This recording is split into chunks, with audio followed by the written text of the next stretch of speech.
नैहरा में 10 गो भैयावा बा।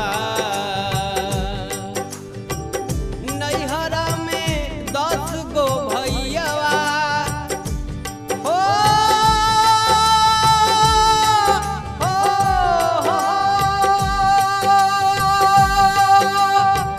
नैहरा में 10 गो भैयावा आ 10 गो भौजिया बाड़िए राम।